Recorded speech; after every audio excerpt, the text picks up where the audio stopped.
out with the ATI GSG-16. This is the MP5 inspired, I guess you will, redo, since HK didn't like the original for some reason.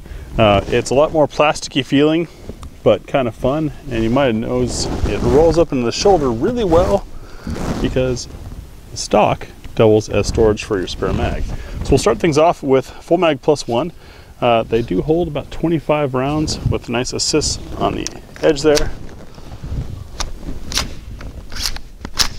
We're using Remington Golden bullets that I purchased pre-Obama scare.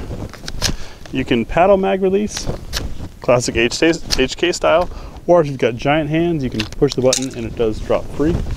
Reach in the back to grab our spare. We should have 26 rounds. We've got a piece of steel about 20 yards and an unzeroed Osprey optic, but this close should be okay. Let's see what happens.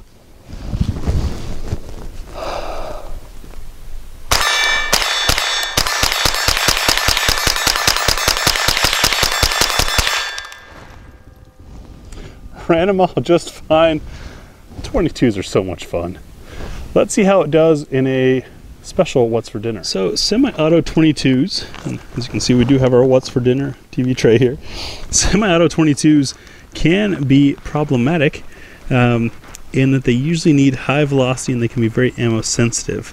We know for sure that on old pre-Obama Golden Bucket Remington it worked without trouble. What we have here is a variety of loads, some not intended for guns like this, to see what runs and what doesn't. We're going to do 3 rounds, see how it picks up off of that mag, and then will it cycle, and do we get bolt hold open. Here, let's just see the weights and speeds. Like, this is only a 20 grain, little tiny guy. We got a 30 grain. This, I believe, from American Eagle is a 38 grain. 40 grain in Interceptor, 40 grain high velocity versus the blue one was a standard velocity. Then from CCI we've got the Mini Mag segmented hollow point, cool image of a blowing up bullet there, and regular Mini Mag. And then we've got these 60 grain, really tall, long projectile guys that I highly doubt are going to work in this gun, but we want to see so that you know and don't go out buying the wrong ammo for your gun. So we're starting off with the Aguilat 60 grain Sniper Subsonic, or SSS as it says in the package.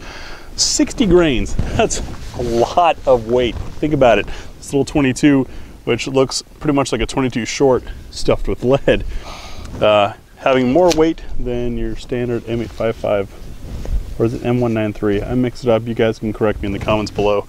I don't expect this to cycle in this gun, but like I said, we want to see how it runs. Fed the first round.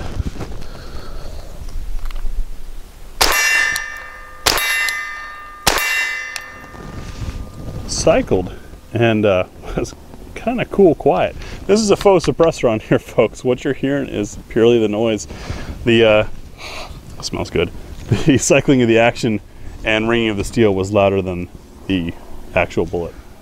Bonus, just because those rounds were so fun to shoot. Got 5 in the mag here.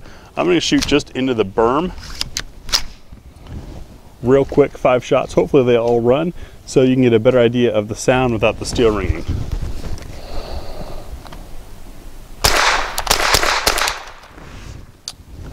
Oh, look at that. Caught a piece of brass.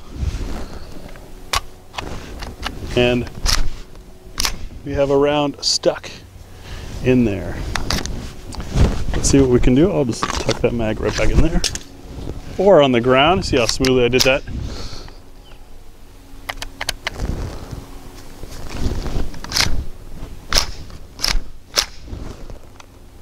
We have a round stuck in the chamber.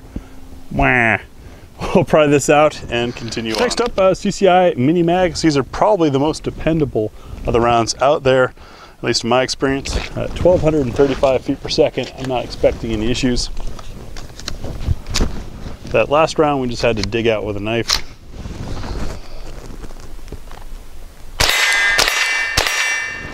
Nice crisp snap, and you saw that ejection pattern was very dependable. Good ammunition. Now the Mini-Mag LR SHP segmented hollow point. Same weight, same speed, 1235 feet per second, 40 grain bullet. But the projectile is shaped a little bit differently. So in case you're using this to rid your property of pests, you'll want to know if it runs. It does. Moving on to our Agula. This is a 38 grain high velocity load. The 22 Super Extra, which is more than just regular extra and more than just super.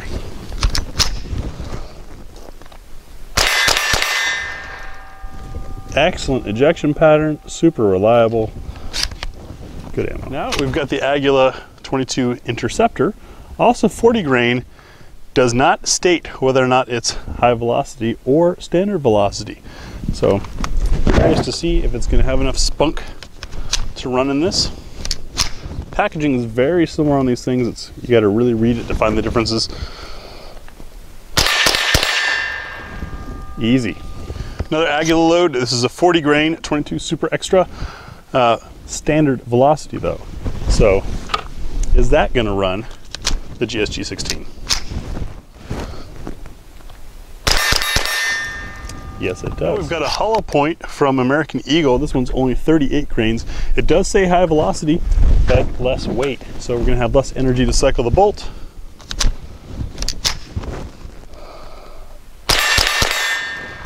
But it's still an Agula 30 grain, and this is the 22 Super Maximum. Copper plated bullet, and it's got like a Puma running on it, but does not tell you the velocity. So how fast does a Puma run? Is it fast enough to run the GSG 16?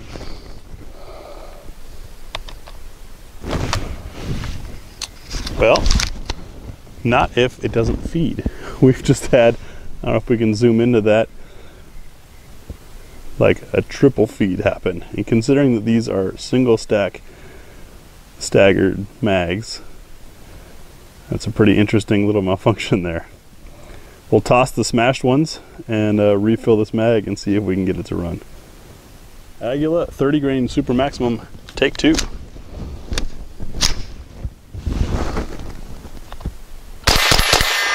Ooh, that was snappy. You could hear that stuff was moving. So I'm not sure what happened with that first failure. Typically a double feed like that is a magazine failure, but I just don't see how it's physically possible for these magazines to fail. So who knows, probably some operator failure. I might have reworked the charging handle too soon. Have to see it in the footage. I can't recall it off the top of my head. Now we're on to that cute little bullet. This is the Super Calibri 20 grain. Solid lead bullet, and it has a picture of a hummingbird on it. Hummingbirds, at least their wings and their hearts and stuff move pretty quick. That round doesn't look like it's seated all the way. There we go. Because these rounds are a bit short for these magazines, so that might cause a feeding issue. First one's in.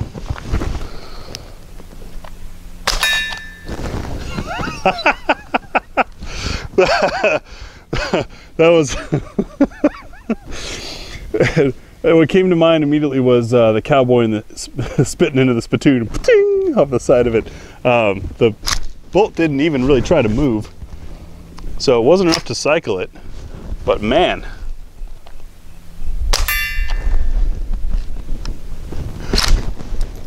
that's pretty fun. What I like is it's definitely getting it out of the barrel, so we don't have to worry about squib type things. But it's just so light, the bolt's hardly moving, and you know, you're there having a drink with your buddy, and you start hearing those clinks from the boots walking across the floor. Oh, and I missed. Wouldn't that have been cool if I hit it and did like the cowboy spit? Sorry folks, I'm not an actor. Anyways, on to the GSG 16 from ATI. Lots of fun. It is very plasticky, so that is kind of a downfall. The optic doesn't mount very solidly because the top rail is plastic. So if you were trying to use this for some type of precision thing, for one, this is the wrong general setup. But I'll lock that open for you and throw it on safe. But as a fun gun, there's that last casing. Oh, that 20 grain's fun stuff. But as a fun gun, or around the house, or teaching kids, things like that, general familiarization, awesome. Semi-auto 22s are notorious for being picky on ammo, and we just ran quite a wide variety and had zero issues with this thing. So the quad rail, maybe a little dated in style, maybe slightly uncomfortable depending on your personal taste, but guess what? It's a quad rail and there's tons of accessories out there. You can put rail covers on it, things like that. Especially if you're doing this as a youth gun, that's all opportunity for them to personalize it and make it feel like it's theirs.